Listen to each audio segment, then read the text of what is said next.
Boa noite. Eu sou o Hélio.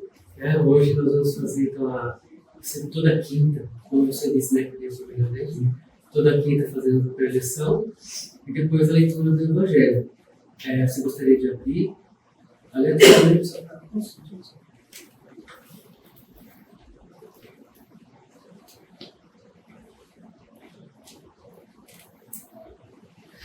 Seu nome? Vitor. Então, o Vitor, ele abriu para nós aqui o capítulo 3.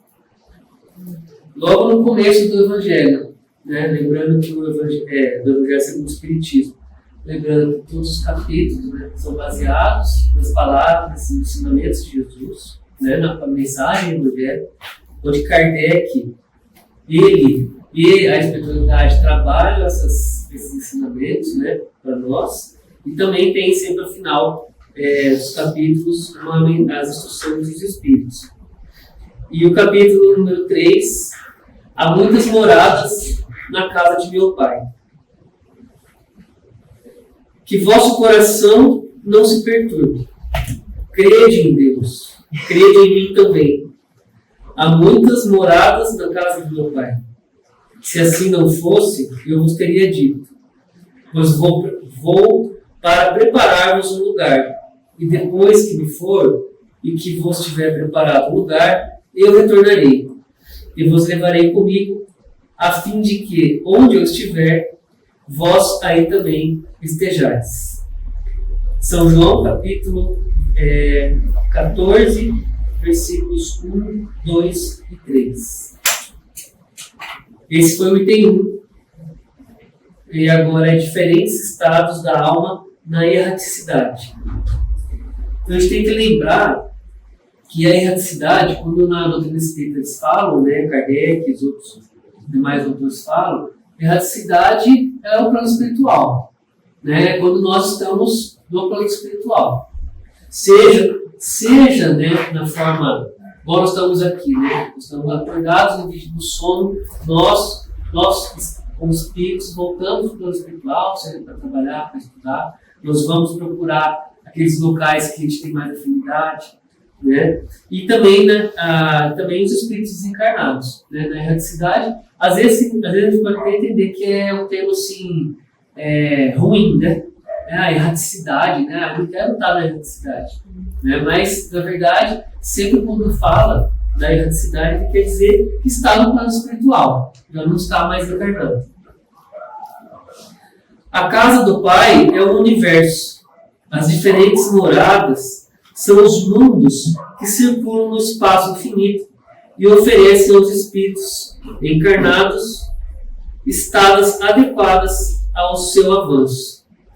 Então, nós não estamos sozinhos, né? Acho que, pelo menos uma vez aqui, eu acho que todo mundo aqui já deve ter ouvido falar, né? A gente não está sozinho. Quem somos nós, né, para achar que nós somos melhores, superiores, se nós estamos num pontinho, né, de todo o universo que existe. É só a gente olhar para o céu à noite, né? É só a gente olhar e ver o tanto de estrelas e planetas que existem, né? Então nós somos um na Terra, o planeta Terra, mesmo dentro do sistema solar, né? É um entre muitos. Existem muitas outras terras, existem muitos outros mundos iguais a este, existem muitos outros mundos inferiores e existem outros superiores, né? Então até a gente fala, eu acredito em extraterrestre.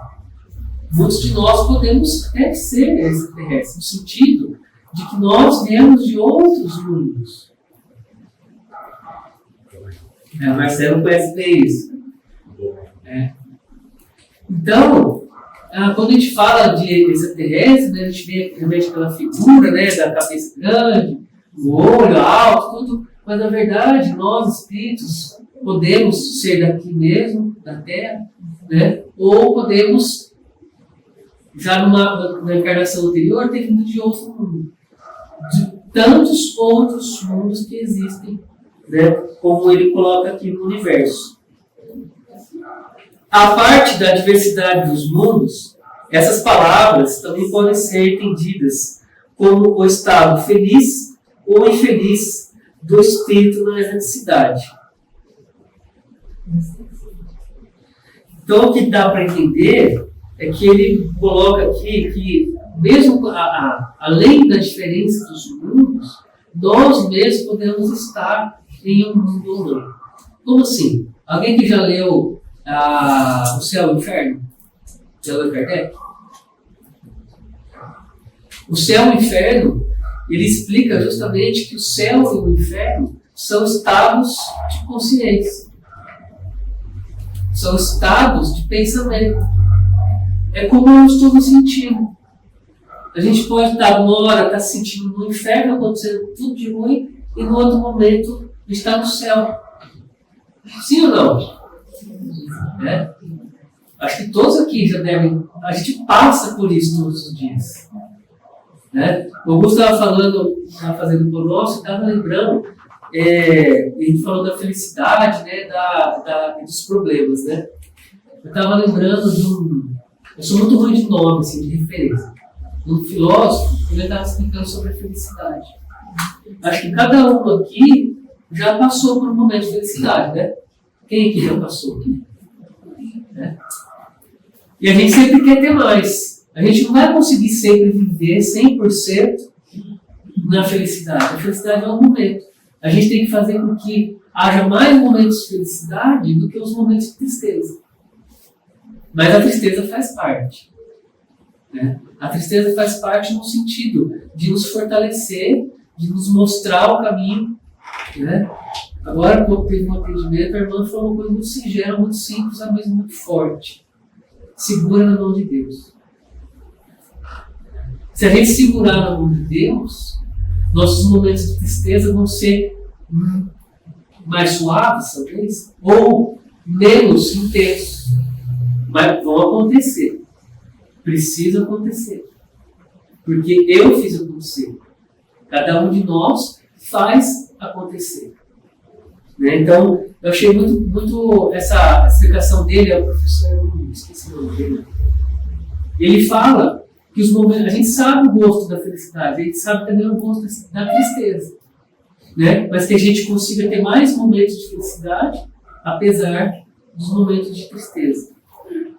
E isso aqui, o que tem a ver? Né?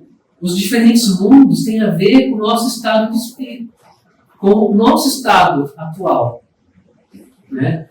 A Terra, hoje, a gente aprende na doutrina espírita, né? Que é um planeta de provas e expiações. Aqui, o mal predomina sobre o bem.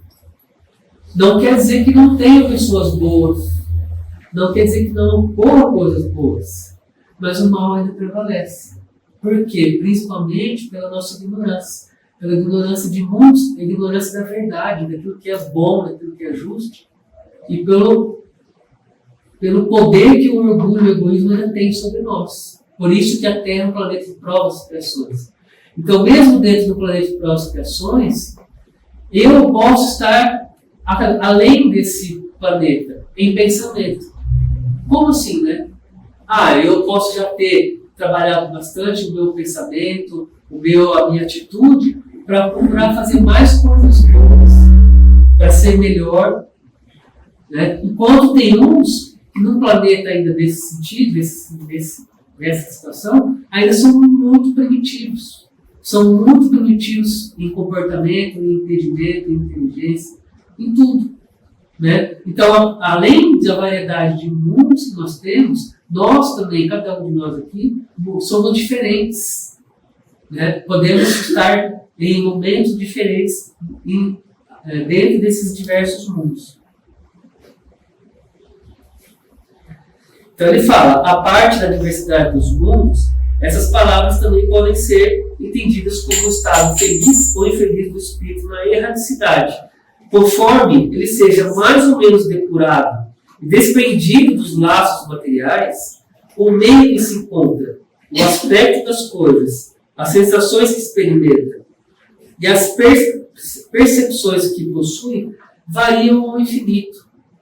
Então, por isso que nós temos pessoas diferentes umas das outras em todos os sentidos. Em gosto, em inteligência, em capacidade de administrar, em capacidade de superar ou de suportar uma dor, em capacidade de ajudar o próximo. E isso a gente tem que respeitar. Né? A fraternidade, o amor que Jesus nos ensina na verdadeira caridade é isso. A gente respeitar essa diferença. Porque aqui, nós estamos aqui numa mostra, vocês representam, nós todos aqui representamos uma mostra, né, da nossa vida, das vidas lá fora. E somos todos aqui um diferente dos outros. E qual que é o princípio que a gente aprende aqui? É nos respeitar. Respeito cada um de vocês. É isso que Jesus pede para nós, para que nós sejamos fraternos. Porque, além de estarmos em diferentes mundos, podemos estar em diferentes situações, cada um de nós aqui está num grau intelectual e espiritual diferente do outro. Por quê? Devido à sua caminhada, ao seu aprendizado, às suas conquistas. Enquanto uns não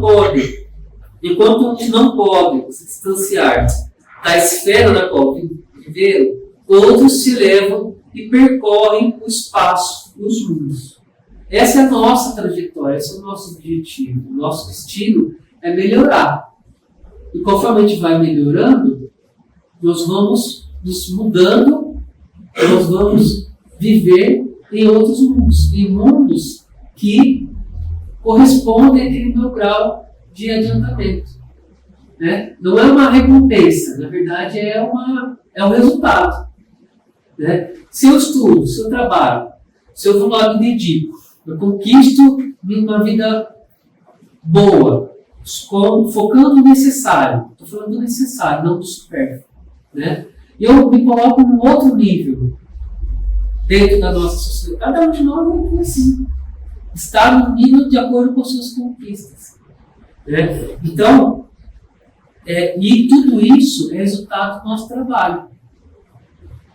E para a gente melhorar como espírito, como nós, né, para a gente morar num mundo melhor, habitar um mundo melhor, agora, né, que o mundo de regeneração, o bem prevalece sobre o mal. Mas no meu entendimento, ainda existe o mal. Como assim? Eu entendo dessa forma. Que no mundo de regeneração, a definição é que é um mundo onde o mal, onde o bem predomina. Se o bem predomina, quer dizer que ainda existe o mal ali. E talvez o mal exista ali nesse mundo melhor para nos lembrar, né, que o mal ainda existe. Que a gente pode recair. Né, a gente pode ter uma recaída. Né? Então,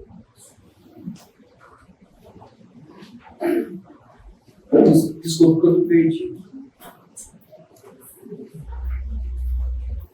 Então, essa evolução, essa mudança de planeta, de mundo que nós vamos conquistar, é resultado da nossa conquista, da conquista de cada um, conquista interior, da reforma íntima, do autoconhecimento, da prática que o Evangelho coloca aqui, que Jesus ensinou, da verdadeira caridade. Enquanto certos espíritos culpados erram nas trevas, os justos gozam de uma claridade resplandecente e do sublime espetáculo do infinito. Enfim, enquanto o mal, atormentado por remorsos e lamentos, frequentemente só, sem consolação, separado dos objetos de sua afeição, geme sob a opressão dos sofrimentos morais, o justo, junto dos que amam, saboreia as doçuras de uma indizível felicidade. Então aqui, acredito que é o que eu falei agora há pouco, né? Tudo que acontece conosco é resultado de nossas ações.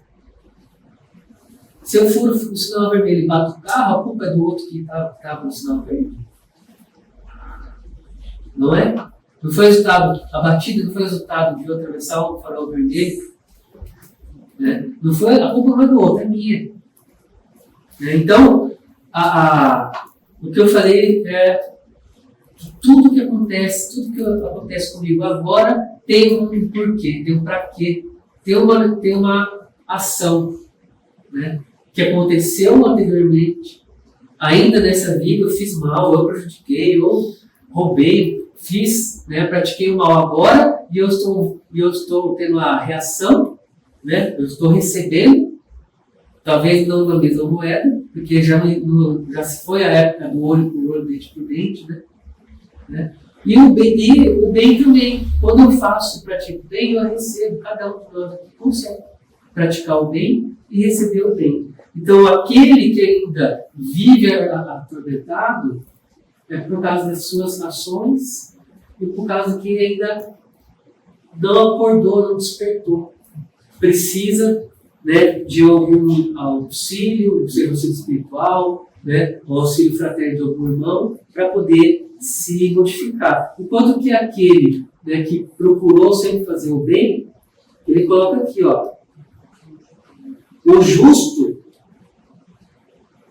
junto dos que amam, saboreia as doçuras de invisível felicidade. Aquele que foi justo, praticou a verdadeira justiça, né, a caridade que Jesus ensinou, ele vai obter aquilo que ele plantou. Portanto, essas também são várias moradas, embora não sejam nem circunscritas, nem localizadas. Então, o que ele quis dizer nesse início desse capítulo, onde ele fala que há muitas moradas na casa do Pai, é que além dos mundos, né, que quem estuda lembra bem da doutrina, né, mundo primitivo, provas, expiações, regeneração, coisa feliz e pura, né? Nós vamos conquistando esses mundos. E dentro de cada situação, de cada ambiente, nós podemos passar por diferença. Eu hoje me vejo muito diferente do que eu era há 20 anos atrás. E pretendo estar melhor daqui a 20 anos, né? Se ainda for permitido que eu estiver encarnado. Né? E pretendo estar melhor. Tudo vai depender de mim. Então, do que eu errei lá atrás, eu procuro agora não errar mais. Para daqui para frente, eu ser melhor. Para poder estar melhor e ter mais momentos de felicidade. Aí tem mais eu vou ler mais um trechinho aqui, que é o item 3. Então, foi o item 1, foi a passagem do Evangelho. O item 2 foi diferentes moradas, diferentes estados da alma, na erraticidade, e as diversas categorias de mundos habitados, começa no item 3. Resulta do ensinamento dado pelos Espíritos que os diversos mundos estão uns em relação aos outros em condições muito diferentes quanto ao grau de adiantamento ou de inferioridade de seus habitantes. Então existe uma relação muito grande entre a população do mundo e a característica desse mundo. Divaldo fala bastante de psicosfera, né? Vocês sabiam, né, ouviu ele falando isso? Psicosfera. Nosso pensamento, ele é forte, ele tem um poder tão grande que a gente nem imagina. Nem eu imagino o quanto poderoso é o meu pensamento. E hoje, o planeta Terra é um planeta de provas e expiações, porque a maior parte dos pensamentos do que a população pensa é o mal. E é o mal, eu entendo, originado, resultado da ignorância, de não conhecer e não saber o bem, e do orgulho e do egoísmo. Que aí a pessoa sabe, quando acho que, né, não tem freio moral, e por orgulho e por egoísmo, ele quer ter mais, ele quer ser mais, ele quer conquistar mais, em detrimento dos outros. Então, nós fazemos, se a nossa sociedade hoje está ruim, a culpa é nossa. E vamos falar bem isso agora antes, quando a gente não deixa de fazer o bem. Eu não faço o mal, mas eu também não faço o bem.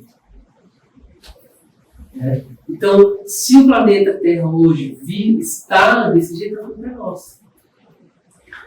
É nossa. Por quê? Eu sei que eu não posso fazer o mal, mas também não me esforço para fazer o bem. E seja o bem para qualquer um. A gente não precisa. Eu, num determinado momento, queria participar de grandes obras. Né? Eu queria estar. Antes de eu me encontrar aqui, no Centro Espírita de Anastácia, eu estava atrás de grandes obras. Não, eu quero fazer, eu quero isso. E eu, né, acabei me encontrando aqui, participando de uma obra que eu vejo que é diferente de outras casas, que é um atendimento fraterno, atendimento espiritual. Né? Que, pô, eu não quero falar mal, não, mas não tem o apelo de uma instituição que atende criança, que atende órfão, que atende idoso, que atende gente com deficiência. Não tem esse apelo. Nossa casa, eu falo isso e o meu entendimento. Mas o trabalho que a gente faz aqui é muito, muito, muito importante. Não deixa de ter a sua importância de um lugar que faz o atendimento para a infância, para pessoas com deficiência. Mas é muito importante. Então nós aqui, né, o planeta Terra, a nossa sociedade, vamos tocar tudo do jeito que está para o nosso público. Né? Por quê? Porque pelo menos, no mínimo, a gente não pensa em fazer o bem. Né? E aí, é isso que o Evangelho vem mostrar para nós, que a gente precisa mudar isso, mudar esse pensamento. De sua totalidade, há aqueles cujos habitantes são ainda mais inferiores que os da Terra, física e moralmente. Imagina, a gente passou por lá já. A gente já passou por essa situação. Outro, e a Terra também. Não teve a época do primitivismo, os homens que habitavam a perna, que agiam mais por instinto, era aquela população que estava mantendo aquela situação. Outros estão no mesmo grau e outros que são mais ou menos superiores em todos os sentidos. Nos mundos inferiores, a existência é totalmente material. As paixões reinam soberanas. A vida moral é quase nula. À medida que esta se desenvolve, a influência da matéria diminui, de tal modo que nos mundos mais avançados, a vida é, por assim dizer, totalmente espiritual. Então, talvez a gente está passando outro. Nós vamos entrar ainda na transição, né? Mas a Terra já avançou muito materialmente. Tecnologicamente, intelectualmente, a medicina, a ciência, todas as áreas do conhecimento já evoluíram muito. Né? Agora é onde a moral está pegando. É onde a moral vai puxar o freio para a gente mostrar o caminho. E aí nós vamos conseguir modificar.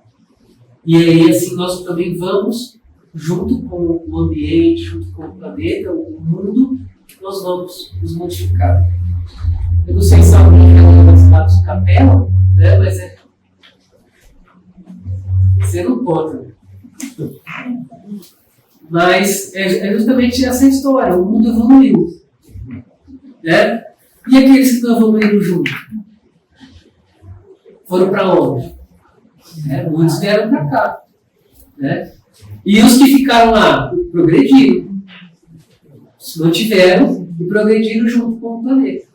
E muitos dos que habitam aqui, estão encarnados aqui hoje na Terra, são de lá. Porque ainda precisam passar, lembrar que o mal pode predominar, lembrar que o mal existe, que o orgulho e o egoísmo é forte, e que é o que a gente tem que combater.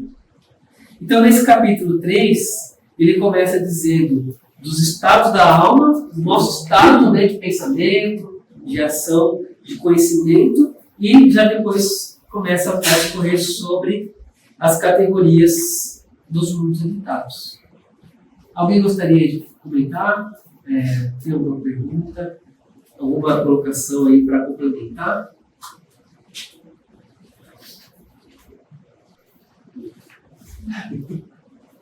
Não, só para fazer uma colocação de biografias, e segundo os exilados de café, nós somos convidados a se retirar, porque nós não conseguimos vibrar conforme eles foram vibrando. Né? Então nós somos convidados a retirar no planeta, olha que beleza. Né? Então vamos ver o que nós somos. Ele não aprontou lá. Não aprontou nada. E aí veio reencarnar na Terra de toda a expiação. Né? E materialmente falando, né? Então, se a gente for pegar esse espírito de Kardec, não tem como a gente negar que não existe vida em outros planetas. Não tem consciência, né? Claro, para falar, eu não acredito. Mas depois você não acreditar que vida após a morte. Né? Porque nós somos do ET, É que a gente está ainda muito acostumado a vida ser essa que a gente parece. Né? Então, com a vida verdadeira, a vida espiritual, as possibilidades, né, são enormes. Né? Exato. Mais alguém? Bom, o que eu li aqui, eu estou dentro do que eu falei, eu estou incluído nisso também. A gente, não é porque a gente está aqui na frente que se exime das responsabilidades do que a gente fala. Porque a hora que a gente lê aqui, primeiro vem para a gente. A gente tem que entender e ver. É muita lição que a gente mesmo precisa, então todo mundo junto aqui. Né? A gente está um para ajudar o outro e precisa procurar, né, fazer o seu melhor. A irmã sempre fala, dá a mão para o outro e passinho para frente. Não bola, passinho para frente. Mais ninguém? Tá? Muito obrigado mais uma vez por ter feito o evangelho hoje com vocês. Então, a gente vai passar agora para os